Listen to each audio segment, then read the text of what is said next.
All right, so let's talk a little bit about our actual regression line equation.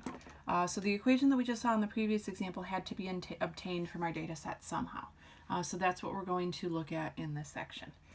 So if we're thinking about this, again, we're tying back to things that we've seen in algebra before.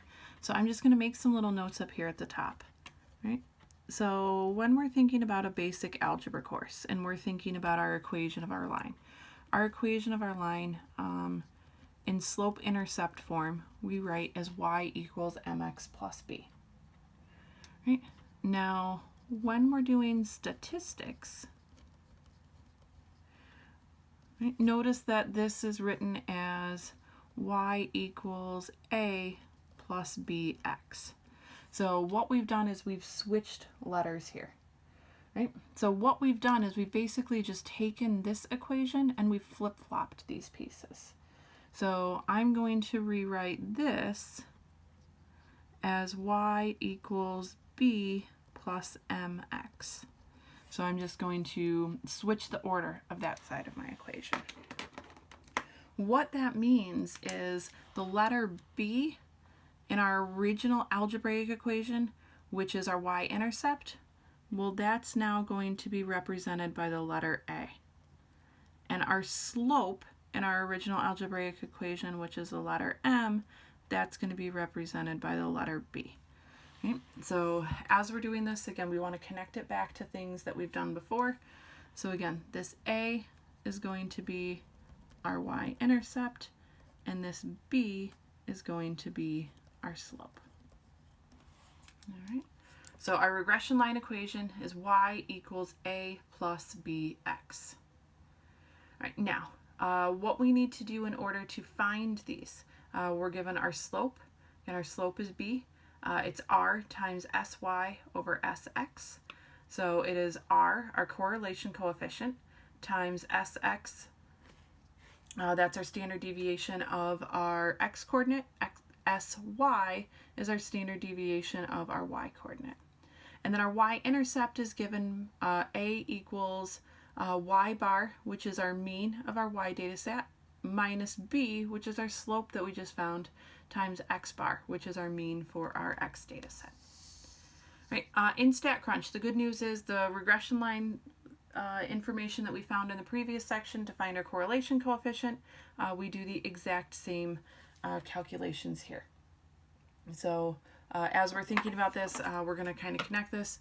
We're actually going to use the same video for both sections because we're using the same data set. And then once we get all of that information, we'll continue to talk a little bit about that. All right, so the figure shows the association between the height and weight of a sample of 6 women. The original data set is listed below. So this is the same data set that we were using in the previous section. We had height and weight for 6 different people. Right? We are given the mean of our height is 64, and our standard deviation is 2.608, just as we were in the previous section. We're also given our mean of our weight and our standard deviation, just as we were given in the previous section in section 4.2. Right? So now we're asked to find the regression line that predicts the weight using the height. All right, so let's start with our slope. All right, so our slope equation from the top of the page, b equals r times sy over sx. All right, so we're going to plug in values. I am going to make a little note here that we found r to be 0.881. Right, from our 4.2 example. So we are going to need this for our formula as well, but we'll just say that we're carrying that over from our example from the previous section. All right, so we're going to plug these numbers in.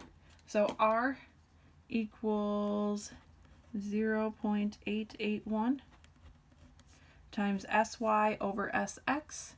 So sy 26.728 divided by sx 2.608. Right, as we're plugging it in, use parentheses carefully and or your order of operations carefully. this is going to give us 9.029. So there is our slope for this equation. Right, we must find our slope first. Once we find our slope, then we can find our y-intercept. Right? A equals y bar minus b times x bar.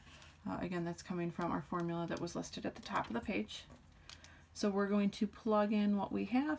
Y bar, our mean of the weights was 135, minus b, which was 9.029, times x bar, which is 64.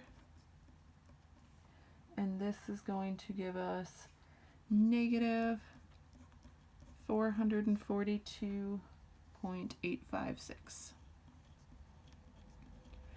Again, as you're working through these problems, just be careful with your rounding. Make sure you're rounding to the appropriate number of decimal places. A lot of times you're going to be asked for either 2 or 3 decimals depending on the problem. All right, now that we have our slope and our intercept, now we can find our regression line equations.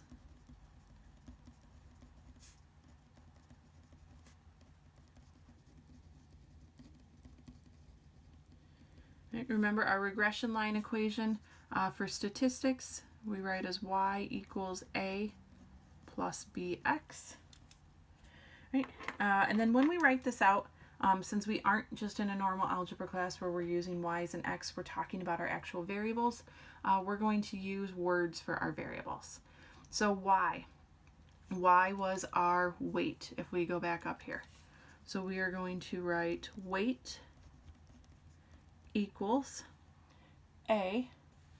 Right? A is our intercept that we just found, negative 442.856, plus b, which is 9.029, times our x, which I'm running out of room here, is our height. Squeeze that in the best we can. All right. So finding our regression line equation, right?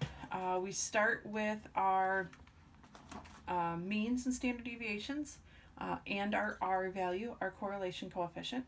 And then from there, we find our slope first. So first we find our B. Once we have that, then we can find our y-intercept, which is our A. And then once we have that, we can go ahead and write out our equation. Again, as we're writing out our equation, we want to use our names of variables, not just the actual variables x and